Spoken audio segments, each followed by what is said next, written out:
When I turned 16 years old, I knew that there was more to life than just existing. I didn't know what that meant. I didn't know how many kids I was going to have. I didn't even know if I was going to be married. But I said I wanted to prepare for it.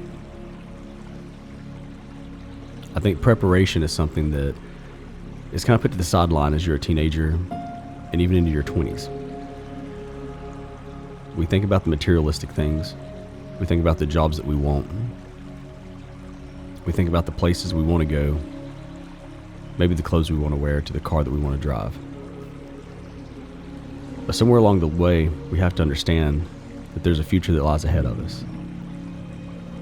For me, I knew that if I had kids, I wanted to be 100% in. I didn't want to be a dad that saw my kids for 2 to 3 hours a day, a couple hours on the weekend, and say that was life.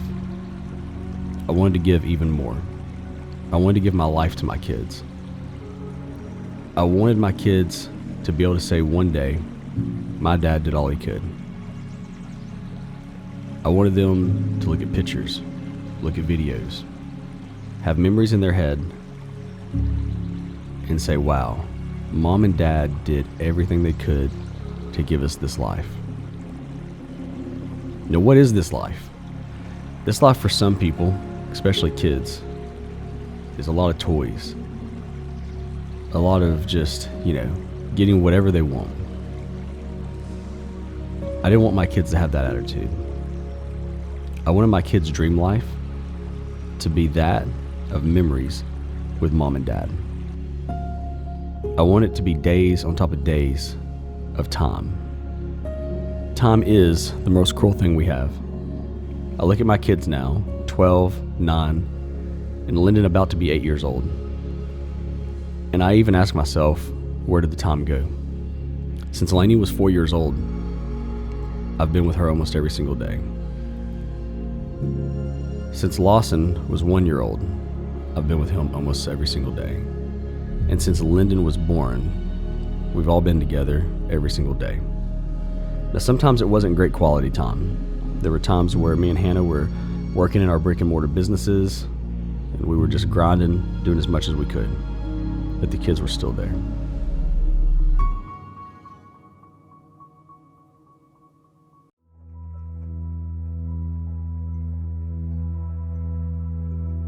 So when I dropped out of high school, I continued to race dirt bikes. I got some side gigs. First job was at Baskin-Robbins. Started doing some landscaping work around the neighborhood.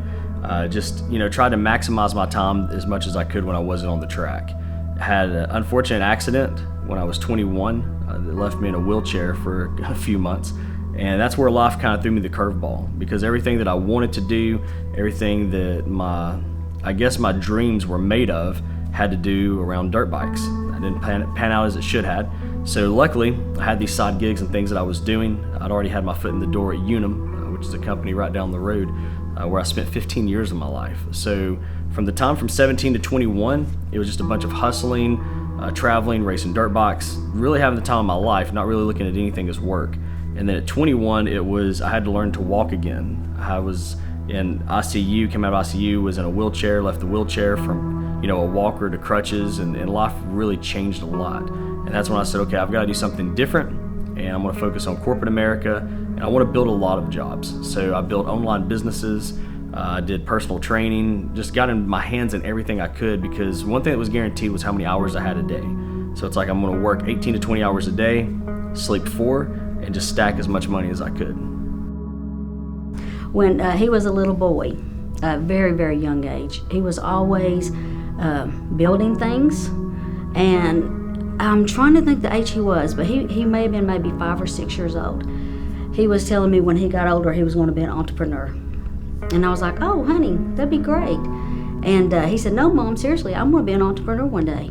And we got him a little briefcase, and he got some papers together, and he really didn't even know how to spell the words he was saying, but he would go in his room and he would write in his little journal and make notes and pretend he had a business when he was 5 or 6 years old. So I think he's always wanting more than just the norm. So I kind of knew at a young age that he was going to be something really special when he got older.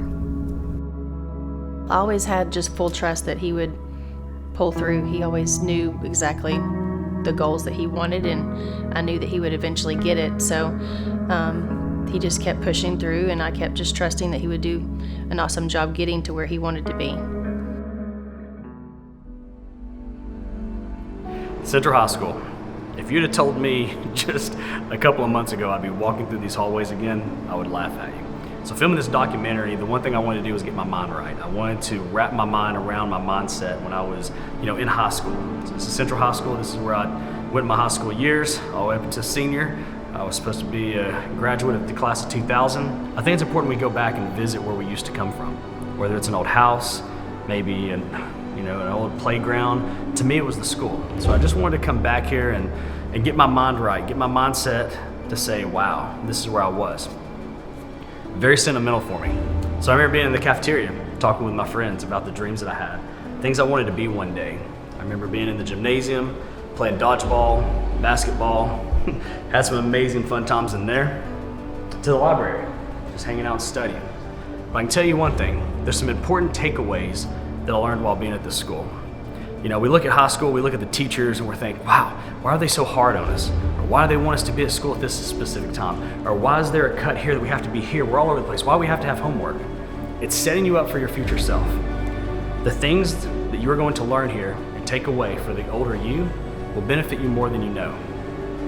That's the message I want to get across that you guys are going to hear me talk about in just a minute. The biggest one will be discipline.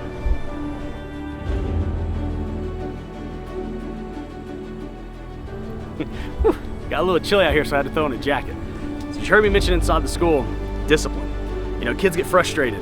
They're like, why do I gotta be at school so early? I gotta be at this class. I'm tardy, I'm late, we have too much homework, we have this. The teachers are trying to set you up for success outside of school in the future. They're trying to teach you discipline. I can tell you right now for myself, that's a key ingredient to success. Discipline, being uncomfortable, and guess what? Sacrifice. So, if there's anything I can tell you kids, enjoy these moments. Being back at the school, thinking about my friends that I once had that have went on to pass. Some are still here, they've moved to other countries. You're going to miss this, and you never get it back. You get one run. Get the diploma. Prepare yourself for out here in the real world. The foundation and the framework for your future. Once you have that piece of paper, it's going to make you feel better. As you all know, I was a high school dropout, and I get asked all the time, Andy, should I drop out too? I want to drop out and be just like you and have the supercars, be able to do whatever I want to in my life. You can still have those things, but finish. You only get one run at this, and you'll miss it a ton. You're going to look back and thank yourself for finishing these years at high school. The memories, going to football games, soccer games, baseball games, basketball games. As you get older, you're going to miss it, you're going to wish you enjoyed those moments. That's all I have. Finish high school. Enjoy life, and thank the teachers for trying to help you.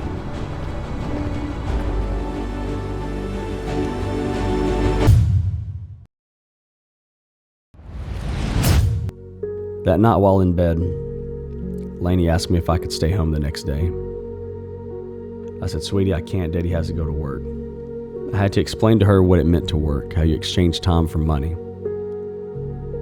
She grabbed my arm and she said, Daddy, no, you don't have to go. I said, sweetie, Daddy has to go to work. She says, not today, Dad. I'm buying you. And she had her piggy bank on my nightstand. For her to want to give me all of the money in her piggy bank was a big deal. That was her fun money when we'd go out to eat, gumball machines, maybe a toy here and there. The whole ride to Unum, I was broke. I had actually broke down and cried on the side of the road that my daughter was willing to buy my time. Between that and the playground, I said, this is it.